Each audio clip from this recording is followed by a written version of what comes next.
My name is Michael Diaz, and I'm here to inform you about the Chicago Cubs.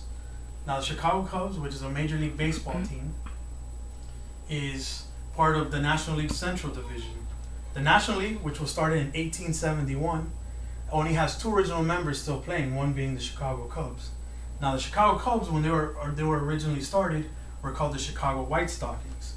And after they had the Chicago White Stockings name, they've had other names, such as the Rainmakers, the Rough Riders, the Panamas, the Trojans, even the Microbes.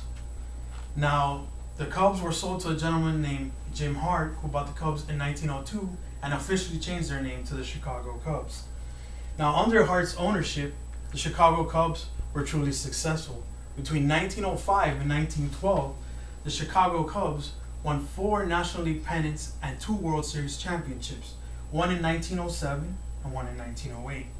Now, in 1906, the Chicago Cubs set the record with 116 wins in a single season, which is still the record today. Now, in 1914, Mr. Hart sold the Cubs to a gentleman named Albert Lasker. Albert Lasker, in 1916, decided to take on a partner named Charles Wigman. Now, between Mr. Lasker and Mr. Wigman, they decided they were going to move the Chicago Cubs to a stadium that Mr. Wigman owned, that he had built for his original team, the Chicago Whales, in 1914, but the team went bankrupt. So when they moved the Cubs to a stadium on the north side named Wigman Field. Now, Mr. Wigman and Mr. Lasker decided in 1917 to take on a minority partner named William Wrigley Jr.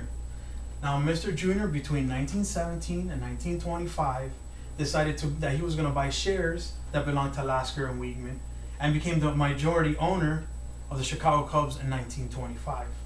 Now, in 1925, being the majority owner, he decided he had the naming rights to the stadium and changed the name of the stadium to Wrigley Field.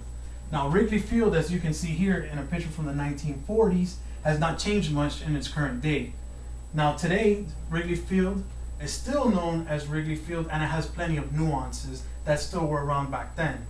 One of them being the brick wall, which grows ivy in the summer. The fact that it's in the middle of a neighborhood between Sheffield and Waveland Avenue, where people can actually sit out their windows or on their roofs and watch games. There's also an area in the outfield where they're called the Beecher Bums, which there's a tradition where if an opposite team hits a home run into the stands, it's thrown back. Now, that still goes on today, as well as the fact that during the 7th inning stretch, they sing the song "Take Me Out to the Ball Game."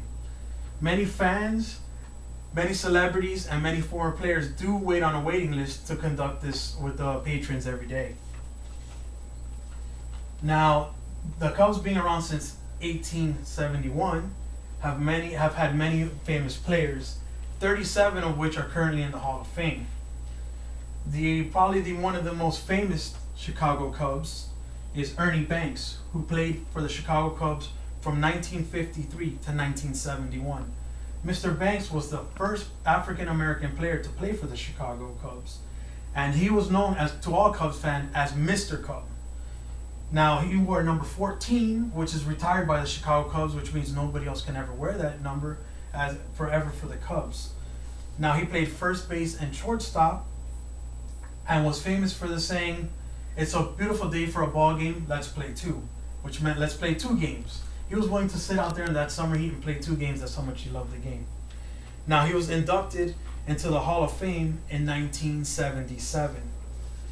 As any other Cubs fan would know, the other most famous player from the Cubs, which is Ryne Sandberg, is known as the Rhino. The Rhino played for the Cubs from 1982 to 1994, and then from 1996 to 1997.